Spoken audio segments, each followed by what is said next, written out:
Hello students, जय हिंद। तो आज की इस वीडियो के अंदर हम 2014 के फर्स्ट पेपर के क्वेश्चन करेंगे, मेंसुरेशन 3D के, जो हमारे CDS के एग्ज़ाम में पूछे गए हैं। तो शुरू करते हैं फिर पहले क्वेश्चन के साथ। पहला क्वेश्चन कुछ इस तरीके से है। A cylinder is surmounted by a cone at one end और hemisphere at the other end. कोई सिलेंडर है, उसके एक किनारे पर तो कोन रखा गया है। तो मैं एक रफ सा डायग्राम यहाँ पर बना रहा हूँ। ये इस तरीके से एक अपने पास सिलेंडर है, इसके एक किनारे पर कोन है तो ऊपर मैंने कोन ले लिया। इसके दूसरे किनारे पर उसने हेमिस्फीयर बोला है तो ये मैंने एक हेमिस्फीयर ले लिया। द कॉमन रेडियस 3.5 है। जो भी ये शेप बनी है, इस पूरी शेप के अंदर जहाँ जहाँ रेडियस की बात आई है वो 3.5 बोली गई है क्वेश्चन में। 3.5। The height of cylinder 6.5। ये सिलेंडर की हाइट 6.5 है। टोटल हाइट 12.8 है। तो एक बार इसकी हाइट भी देख लें हेमिस्फीयर की। अब हेमिस्फीयर की रेडियस तो सभी साइड सेम ही होती है। अगर ये 3.5 है तो ये भी 3.5 हो जाएगा। उसके बाद ये जो हाइट है, ये क्वेश्चन वाले ने अपने को 6.5 दे ही रखी है। टोटल 6.5 और 3.5 मिलकर बना के 10, और टोटल इसने 12.8 बोला था। इसका मतलब ये जो हाइट है, ये मेरे पास ऊपर 2.8 बचेगी, क्योंकि टोटल हाइट क्वेश्चन में 12.8 दी है। उसने बोला है the volume V of structure. Volume जो है वो किसके बीच में लाई करेगा, ये ऑप्शन है। तो ऊपर वाले कोण का वॉल्यूम है 1/3 पाई R का square into H plus cylinder का वॉल्यूम पाई R का स्क्वायर इंटू H, और हेमिस्फीयर का वॉल्यूम है 2/3 पाई R का क्यूब। कुछ ऐसा है। तो सबसे पहले तो पाई 3.5 का स्क्वायर, इतना इतना कॉमन आ गया। पीछे बचा 2.8/3 प्लस पाई 3.5 का स्क्वायर कॉमन आया, पीछे बचा 6.5। यहाँ पाई 3.5 का स्क्वायर कॉमन आएगा तो 3.5 बचेगा, जो कि इंटू 2 होके 7/3 हो जाएगा। अपने को इसको सिंप्लीफाई करना है। तो 22/7 इंटू 3.5 इंटू 3.5, यहाँ 3 एलसीएम आएगा, ये बनेगा 19.5। 19.5 में 7 जोड़ दिया तो ये हो गया 26.5, और 26.5 में 2 जोड़ दिया तो ये हो गया 28.5, और 28.5 में 0.8 जोड़ दिया तो ये 29.3 आ गया। इसको सिंप्लीफाई करके हमने आंसर बताना है कि इस क्वेश्चन का आंसर क्या होगा। तो पहले 7 से इसको कैंसिल करूँगा तो ये 0.5 आएगा। पॉइंट उड़ाएंगे, नीचे 10 आएगा। 5 और 22 से जब मैं 10 को काटूंगा तो यहाँ 11 बचेगा। अब 11 को मल्टीप्लाई करना इन सभी के साथ, और फिर 3 से अपने को डिवाइड करना है। तो पहले तो ये देख लें कि क्या ये 3 से डिवाइड हो रहा है, कोई इनमें से 3 से डिवाइड नहीं हो रहा, तो पूरा पूरा तो कटेगा नहीं, अपने को इसको मल्टीप्लाई करना पड़ेगा। तो 35 इंटू 3 105 हो गया, पीछे 10 बच गया। 35 इंटू 9 ये हो गया 315। 315 और जो 10 बचा था ये हो गया 325, तो पीछे बच गया 32। तो 35 इंटू 2 70, 70 और 32 आ गया 102। कुछ ऐसा। और पॉइंट आ जाएगा 2 के बाद। इंटू में मेरे पास पड़ा है 11, और अपॉन में मेरे पास पड़ा है 3। तो 11 इंटू 5 55, 11 इंटू 5 55 और 5 60, 6 बचा। 22 और 6 28, पीछे 2 बचा, और ये आपके पास 2 का 2 आ जाएगा। 11 इंटू 1 11 आ जाएगा। इसमें डिवाइड करना है 3 का, तो ये आएगा 322718। 18 मतलब 6.01। ये हमारे पास इस क्वेश्चन का आंसर है, जो कि पहला ऑप्शन है। अब ये क्वेश्चन जो था हमारा थोड़ा सा कैलकुलेटिव है, टाइम जरूर लेगा। अगर आप इस क्वेश्चन को पेपर में करते तो 2 से ढाई 3 मिनट लगना आम बात थी इस क्वेश्चन में। लेकिन सिर्फ कैलकुलेशन ही करनी है, क्वेश्चन में कोई ऐसा खास कंसेप्ट नहीं था। तो अगर आपके पास पेपर में टाइम बचता तो आप इस क्वेश्चन करते, नहीं तो कैलकुलेशन आपकी लंबी होने के कारण आप क्वेश्चन को छोड़ भी सकते थे, अगर आपको लगता है कि ज़्यादा कैलकुलेशन आपसे नहीं हो पाएगी। तो पहले क्वेश्चन के बाद दूसरे क्वेश्चन की ओर चलते हैं। दूसरा क्वेश्चन क्या कह रहा है। The diameter of base of cone is 6 centimetre, it's altitude 4, what is the approximate curve surface area. तो ये बिल्कुल नकली सा क्वेश्चन हो गया। ये तो डायमीटर 6 है तो बेस 3 हो जाएगा। ये आपके पास 4 है, तो पाइथागोरस से ये 5 आ जाएगा। कर्व सरफेस एरिया होता है पाई आर एल, तो ये पाई हो गया, ये आर हो गया, ये एल हो गया। इसको सोल्व करना है। तो 22 इंटू 3 66, 66 इंटू 5 हो गया 330। इसमें करना है 7 का डिवाइड, 7 चौके 28 आ गया, 5 जीरो लगभग 47.1 इस क्वेश्चन का आंसर है। अप्रोक्सीमेट कर्व सरफेस एरिया पूछा था, तो ये बिल्कुल आसान था, कैलकुलेशन भी कोई खास नहीं थी, बिल्कुल नकली क्वेश्चन था। अगले क्वेश्चन पर चलते हैं। तीसरा क्वेश्चन क्या कह रहा है, थर्ड क्वेश्चन की ओर बढ़ते हैं। A drainage tile is a cylindrical shell 21 centimetre long, inside और आउटर डायमीटर आपको दे रखे हैं। वॉल्यूम ऑफ क्ले पूछा है, तो बाहर के वॉल्यूम में से अंदर के वॉल्यूम को डिवाइड कर दो। तो सिलेंडर के बाहर का वॉल्यूम हो जाएगा पाई आर स्केयर एच, माइनस अंदर का वॉल्यूम हो जाएगा पाई आर स्केयर एच। तो पाई इंटू एच तो आ गया कॉमन, एच की वैल्यू मैंने 21 पुट कर दी। कैपिटल आर का स्केयर माइनस स्मॉल आर का स्केयर, मतलब 5.1 का स्केयर माइनस 4.5 का स्केयर। बस इसको सोल्व करना है। 7 से इसको काट दिया 3 बार, ये हो गया 66 इंटू 5.1 के स्केयर में से 4.1 के स्केयर को माइनस करना है। तो अगर आपको 51 का स्केयर अगर आपको पता हो तो 2601 होता है, 2601। और 45 का स्केयर जो होता है वो 2025 होता है। बस इसको सिंप्लीफाई करना था। अच्छा, पाई को शायद सोल्व करना ही नहीं है, अपना आंसर पाई की फॉर्म में ही है। अपना आंसर अगर पाई की फॉर्म में है तो अपने को इतना कुछ करने की ज़रूरत नहीं है। पाई की जगह पर पाई पड़ा रहने देते हैं।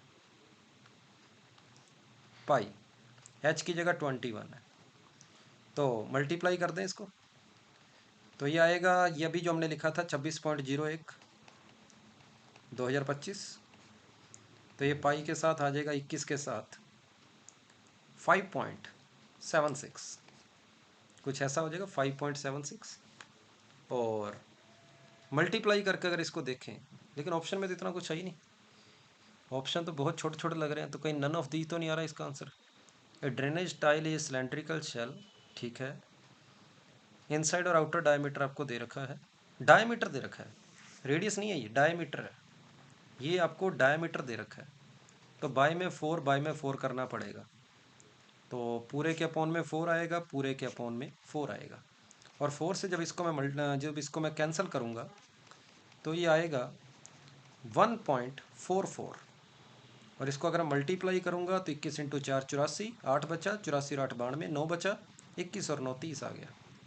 तो मेरे पास आंसर फिलहाल इसका 30.24 पाई आ रहा है। ऑप्शन तो अभी भी नहीं आया, कहीं हमने कोई और गड़बड़ तो नहीं करी। आपके पास सिलेंडर का वॉल्यूम, ठीक है, पाई है, 21 का मैं 21 जरूर लूँगा, सेंटीमीटर क्यूब है, सब कुछ सेंटीमीटर में है। आर का स्केयर है, आर हो जाएगा डायमीटर बाय 2, आउटर डायमीटर आपको दे रखा है 5.1, ठीक है, तो 5.1 बाय में 4 आ गया, ठीक है। और इनर डायमीटर आपको 4.5 दिया है, तो ठीक है, रेडियस उसकी हाफ हो जाएगी, बिल्कुल ठीक है। और इसको जब मैं सोल्व करता हूँ तो ये मेरे पास 26.01, 20.25 ठीक है, 5.76 ठीक है, 4 से डिवाइड करूँगा तो 1 पॉइंट कुछ आएगा, तो आंसर तो 21 से बड़ा ही आएगा। अगर आंसर 21 से बड़ा आएगा तो इसके अंदर दिक्कत कहाँ है। तो फिलहाल इस क्वेश्चन का आंसर डी ऑप्शन है भाई, नन ऑफ दीजिए इस क्वेश्चन का आंसर है। फिलहाल मुझे इसके अंदर कोई डाउट नहीं लग रहा, फिर भी अगर कोई दिक्कत होगी, कोई भी डाउट आएगा तो आप कमेंट बॉक्स के अंदर बता देना। बाकी इस क्वेश्चन को एक बार मैं दोबारा फिर चेक कर लूँगा, अगर ये मेरे को बिल्कुल ठीक लगा तभी मैं इस वीडियो को अपलोड करूँगा। चलो, तीसरे क्वेश्चन के बाद मैं चौथे क्वेश्चन की ओर चलता हूँ। कुछ इस तरीके से इस क्वेश्चन मैंने डायग्राम पहले बना रखा है ताकि क्वेश्चन अच्छे से समझ आए। कहता है एक 100 बाय 40 का प्लॉट है, इस तरीके से एक प्लॉट है काफ़ी बड़ा, 100 बाय 40 का, लेंथ 100 है, ब्रेड्थ उसकी जो है 80 है, 100 बाई 80 का, सॉरी 100 बाई 40 का नहीं है, 80 का है। कहता है ऊपर से एक रेक्टेंगल बना है 8 बाय 5 का, और नीचे एक रेक्टेंगल बना है 8 बाई 10 बाई 8 का। तो इस तरीके से खड्डा खोदा गया है, इस प्लॉट के अंदर एक खड्डा खोदा गया। मतलब ऊपर से देखने पर तो आपको बस ये 8 बाय 5 का रेक्टेंगल ही दिखेगा। अगर आप इस प्लॉट के अंदर खड़े होकर ऊपर से इसको देखोगे इस खड्डे को, तो आपको 8 बाय 5 का रेक्टेंगल दिखना चाहिए। और उस खड्डे की बात करूं तो उस खड्डे की जो बॉटम की डायमेंशन क्वेश्चन में 10 बाई 8 दी है, ये 8 है और ये आपके पास 10 हो गया। अब मुझे कैसे पता लगा कि इसको ही 8 लेना, इसको 10 लेना, इधर 8 इधर 10 क्यों नहीं लेना? क्योंकि उसने ट्रेपीजियम वर्ड बोला है और हाइट उसकी 2 मीटर है। मतलब साइड से देखने पर एक ट्रेपीजियम दिखना चाहिए। अगर आप इसको इधर से देखोगे ना तो आपको एक ट्रेपीजियम दिखना चाहिए जिसकी हाइट जो है वो 2 मीटर है। ट्रेपीजियम की हाइट 2 मीटर है। और अगर मतलब मैं 2 मीटर की बात करूँ तो ये जो ब्लैक कलर से मैं डॉट बना रहा हूँ, लाइन बना रहा हूँ, इसकी लेंथ आपको, इसकी हाइट जो है वो आपको 2 मीटर दे रखी है कुछ इस तरीके से।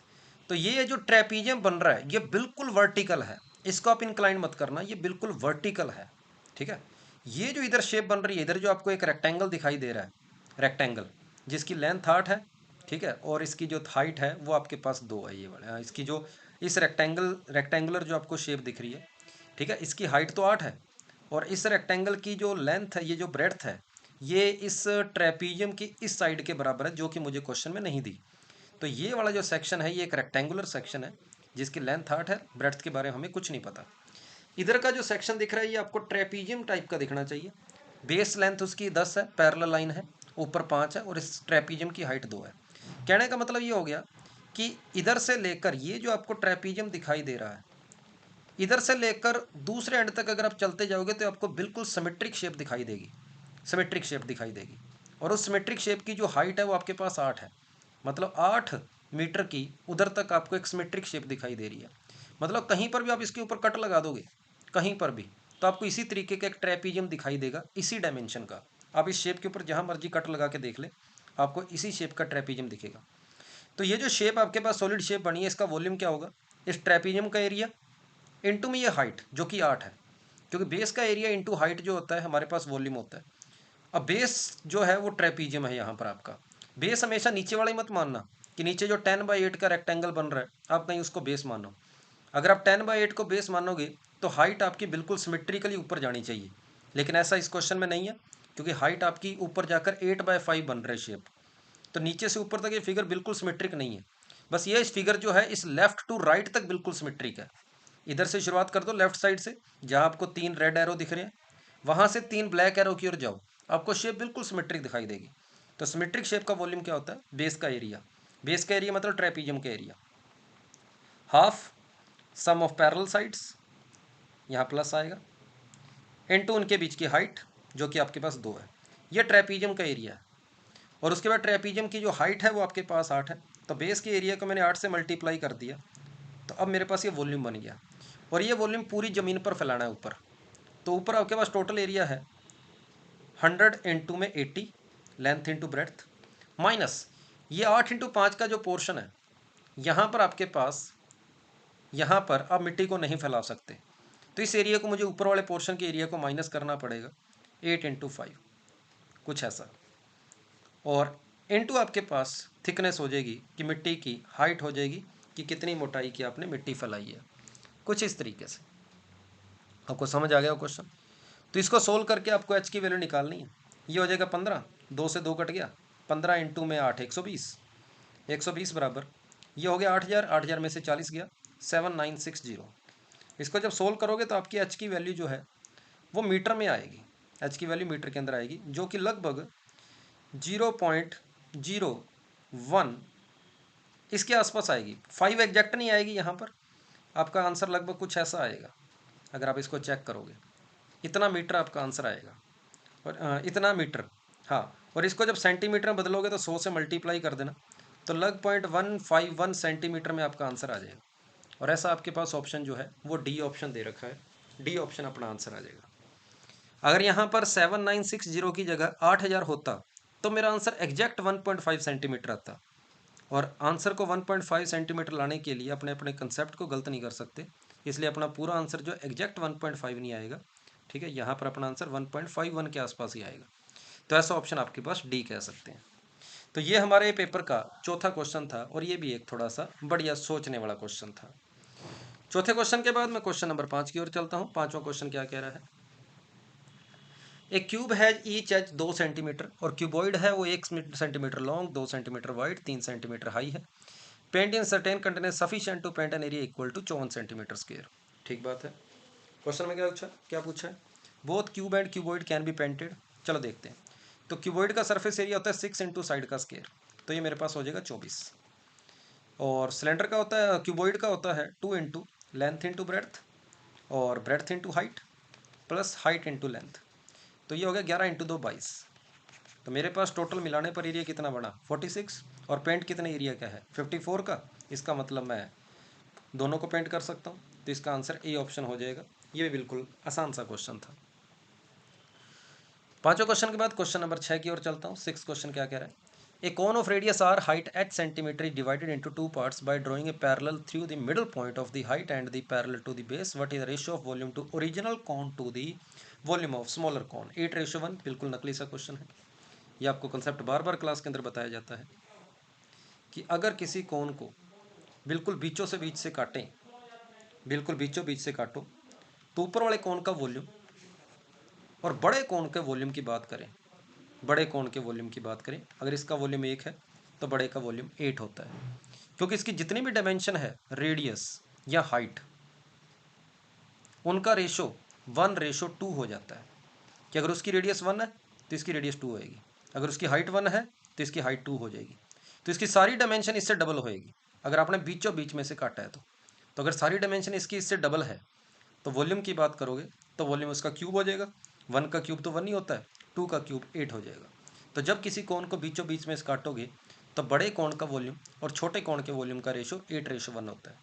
इसी तरीके से किसी कोण को अगर आप 3 हिस्सों में बांटोगे ऐसे, तो पहला पहला जो कोण बन रहा है उसकी सारी डायमेंशन अगर आप 1 ले रहे हो तो दूसरे कोण की सारी डायमेंशन आपकी 2 हो जाएगी, तीसरे कोण की सारी डायमेंशन आपके पास 3 हो जाएगी।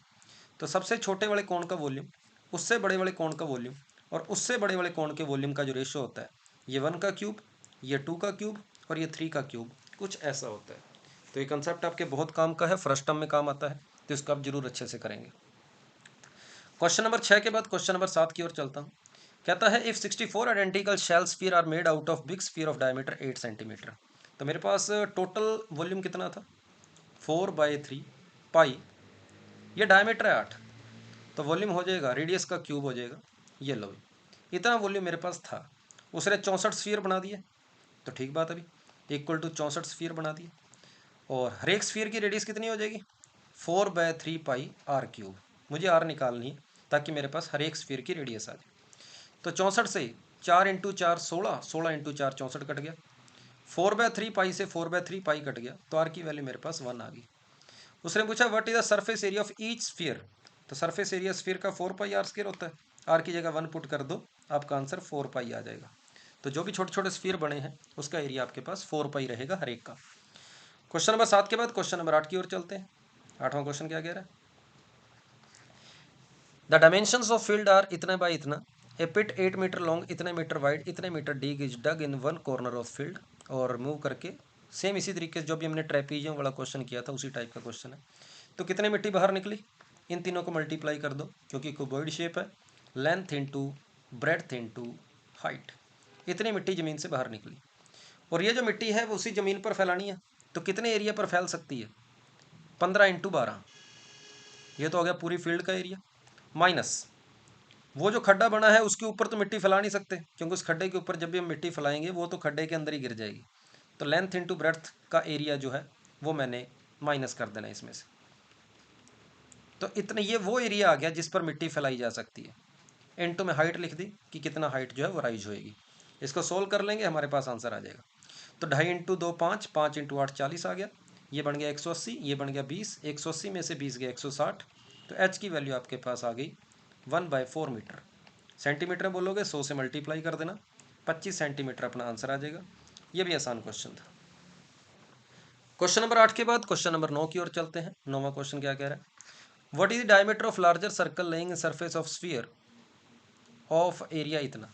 What is the diameter of the larger circle lying on the surface of a sphere of surface area इतना। तो स्फीयर का सरफेस एरिया आपको जो कि 4πr² है, इसकी वैल्यू 616 दी है। पाई की वैल्यू पुट कर देता हूँ मैं 22/7 इंटू में आर का स्केयर। 11 से इसको काटा 5-6 बार, 11 से इसको काटा 2 बार, तो 2 से 4 इंटू 2 8 हो गया, 8 से कट गया 7 बार, तो आर स्केयर की वैल्यू 49 आ गई, आर की वैल्यू आपके पास 7 आ जाएगी।